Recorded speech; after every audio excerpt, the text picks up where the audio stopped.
Hey everyone, welcome back to another video. Boozer here. Today's video I want to go over Gnut as a boss killer. So we all know how strong Gnut is with his max HP triple hit. It comes also with an ignore, a built-in defense ignore, which stacks up to 30%, which is really good. But Gnut has been just an insane champion. As a fusion, he definitely boosts everybody's account.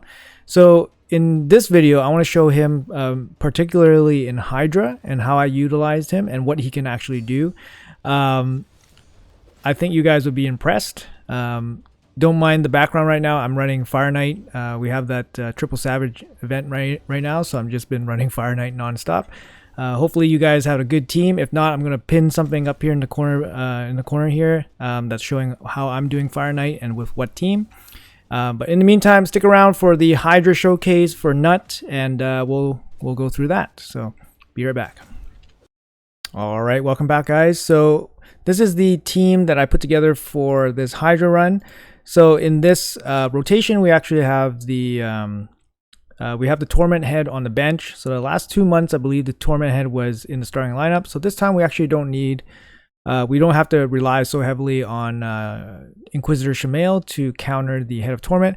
However, if you want to have a long run that doesn't really fail to RNG, you should probably put Shamail in your team, unless you have something like Tuhanarok, which kind of passively removes the fear, and she is just passively good all the time. So she's good in any situation, and doubly so when you don't have Shamail. So I don't have Tuhanarok in this team. So I just use Shamail. Shamail is basically in every one of my starting teams just because he brings that level of consistency. As well, I use Necmo as my Nightmare lead. He's just so insane. He gives your team speed up. He speeds down the other team. He gives your team turn meter, as well as providing the attack down and leech down, or leech applied to the Hydras. Both of those debuffs are actually very huge because attack down neutralizes the Head of Wrath here, and leech is actually super important unless your whole team is geared in regeneration. You must have leech to recover. So those debuffs in one champion, extremely good. And of course speed aura as well. So he works really well with the whole team. Up next, I have Geomancer. Geomancer is just consistent damage. He's also a little bit of damage reduction as well. He works extremely well against the Head of Wrath, which is here in the starting head.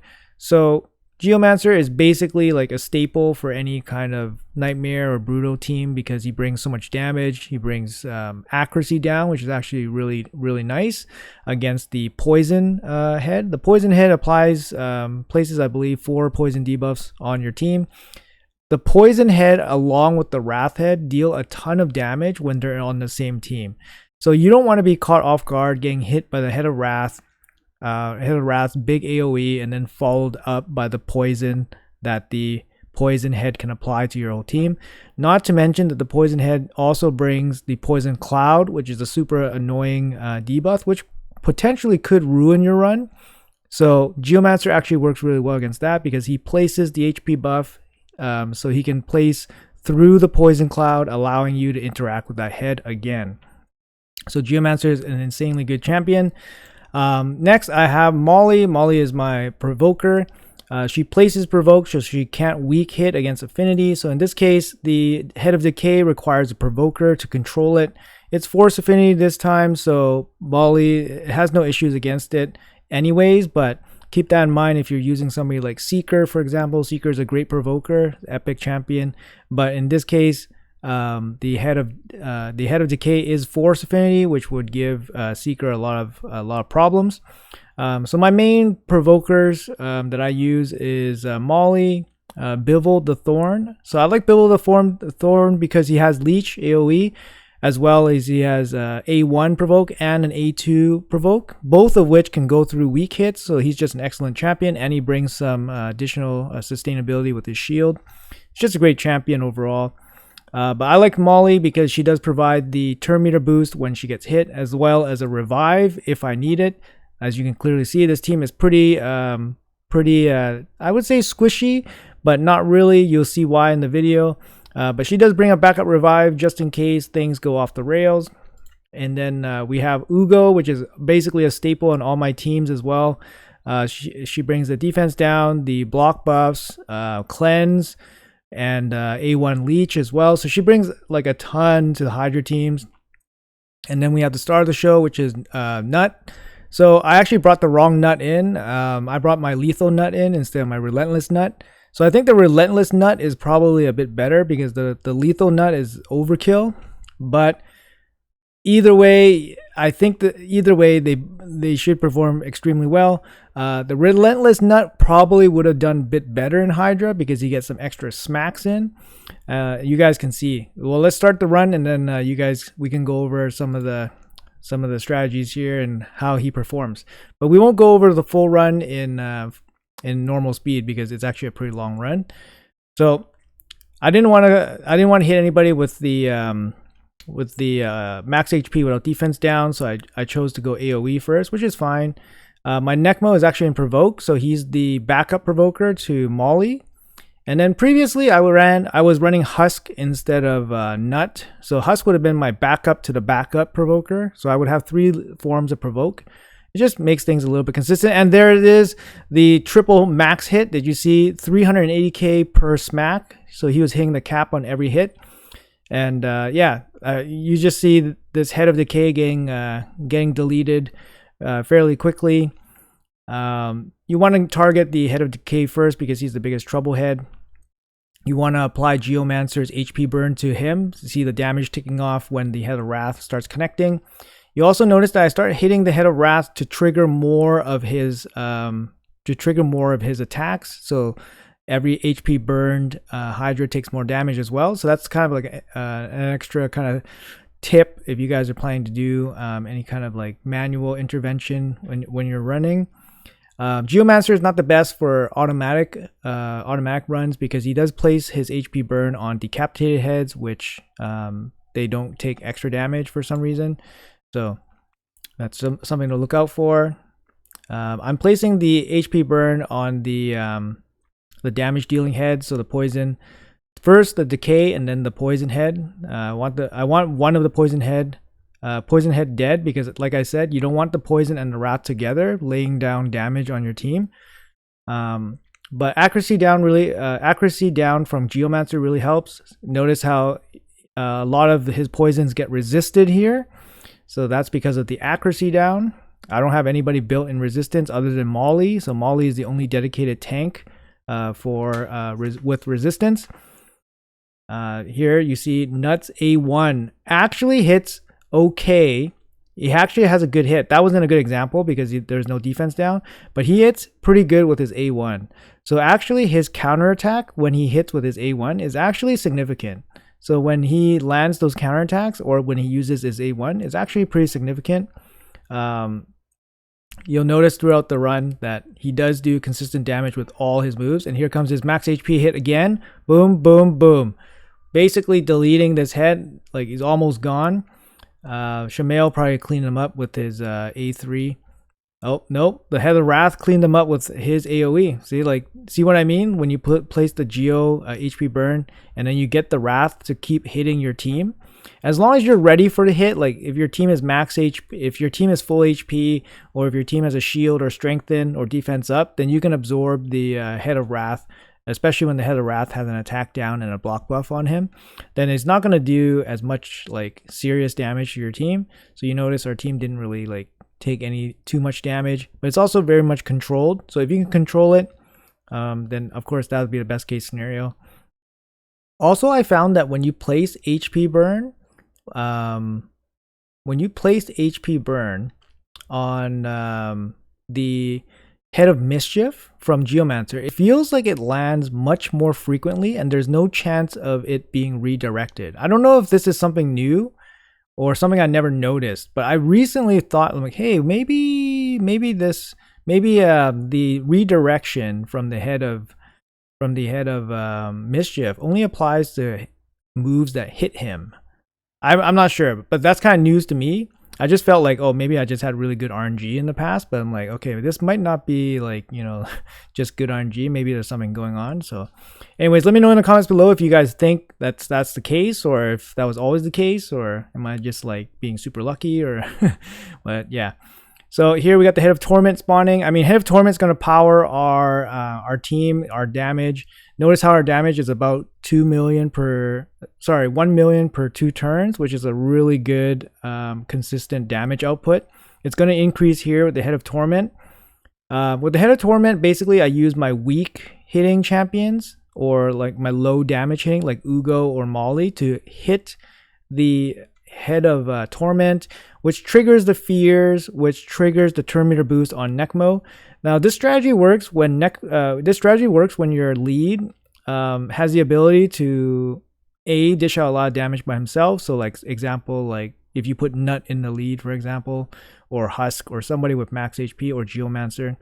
And the other way it works is if you have someone with a turn meter boost, like Necmo. So Necmo has a turn meter boost, which speeds up your whole team, which basically boosts the output of your whole team. So having the Torment Head get hit and triggered, and then boosting the turn meter of your lead, which then boosts the turn meter of your whole team, really pushes damage out. And that's a really nice thing. So keep that in mind.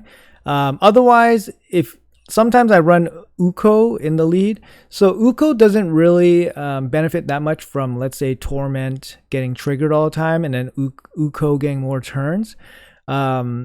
I mainly use him in the lead for his aura, for his speed aura, but he doesn't really benefit that much from Torment triggering the turn meter boost. So in that case, you might want to consider focusing down the Trouble Head. So for example, like Mischief or Poison or Decay, with your other attackers, instead of sending them into the Torment to trigger turn meter.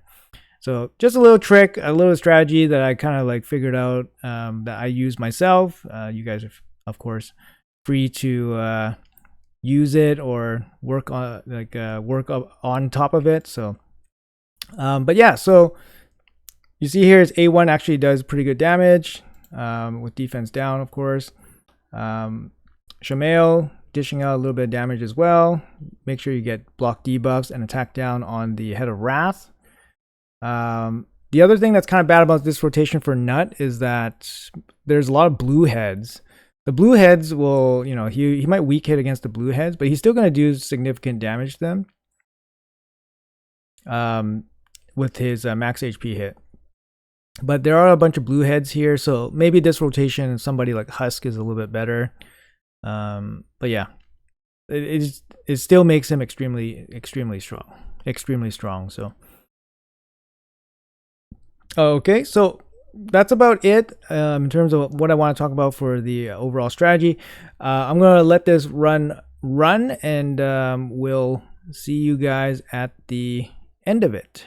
So be right back.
All right. Nearing the end of the run, the team starts showing its weakness.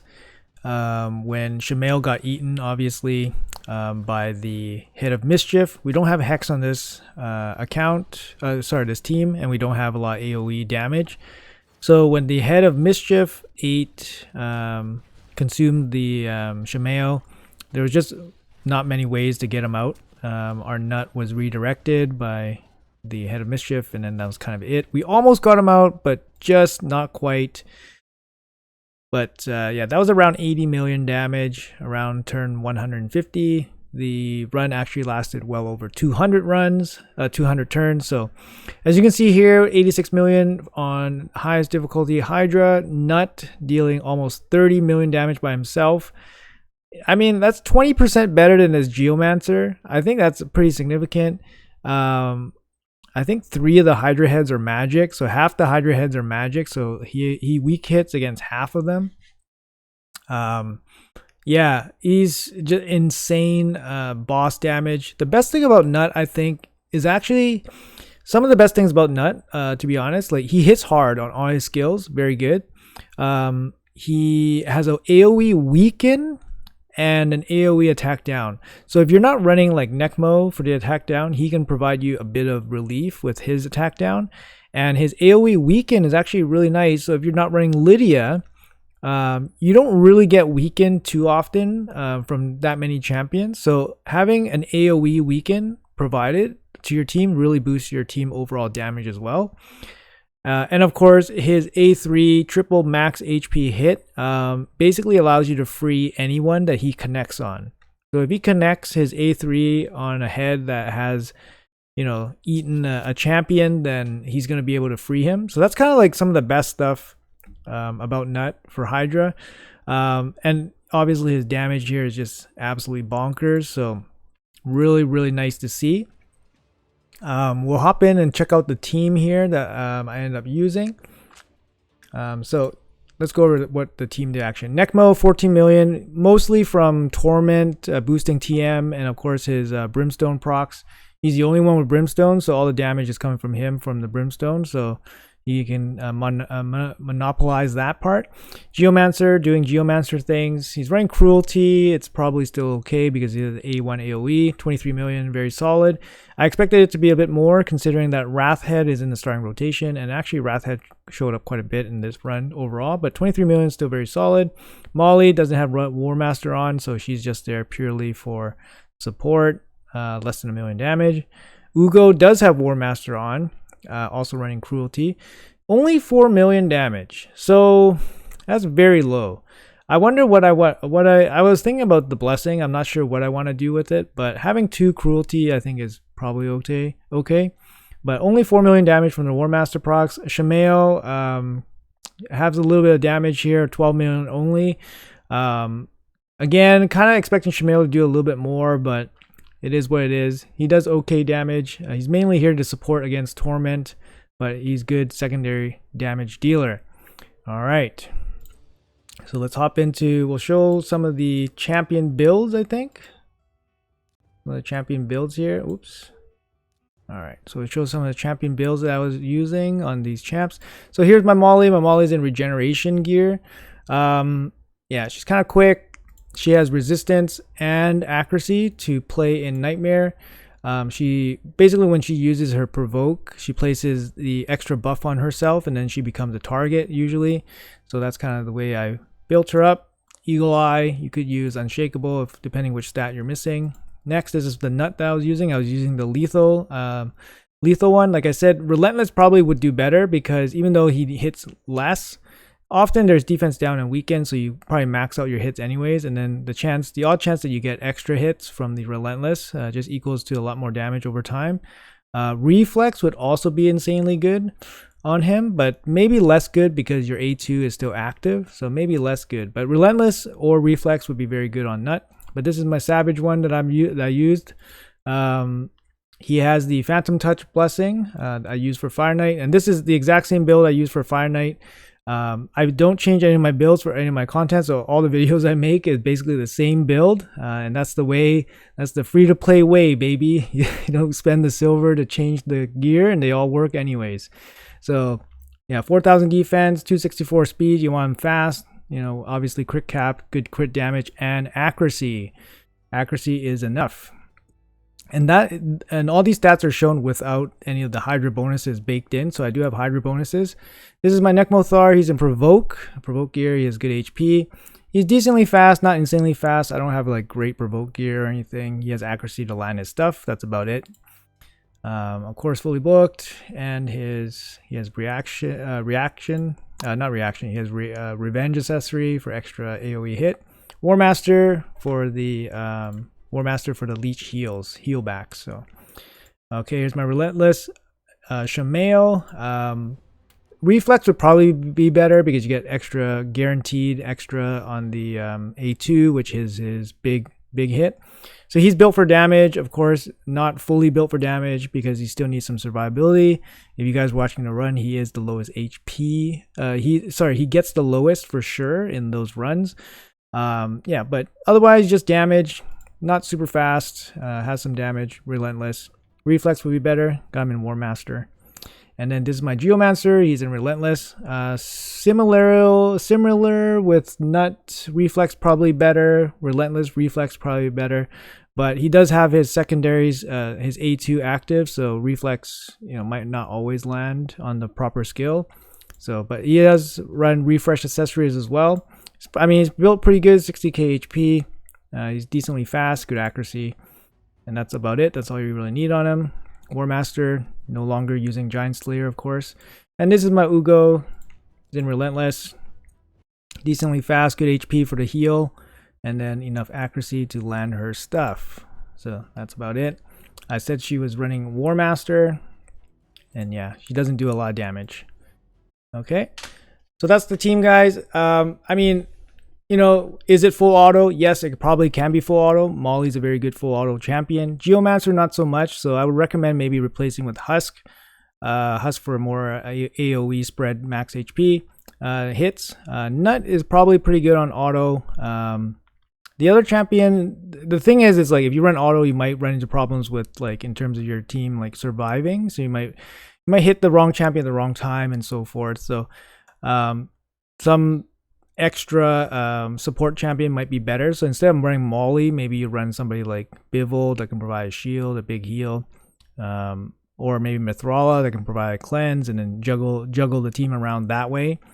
But yeah, so is this team like, is free to play friendly? Yeah, I mean 3 epic champions. Nekmothar is like, it was a guarantee, so I don't expect everyone to have it. It's been a while.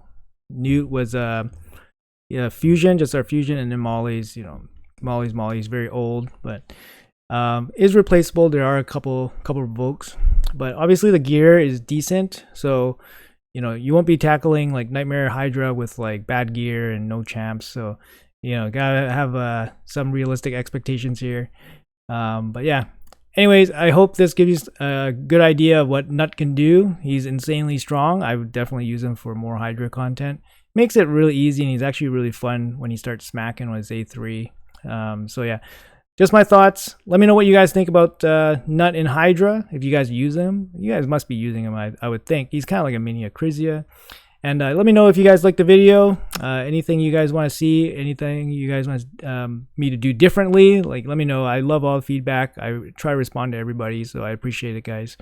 Anyways, and yeah, have a great weekend, and I will see you guys in the next video.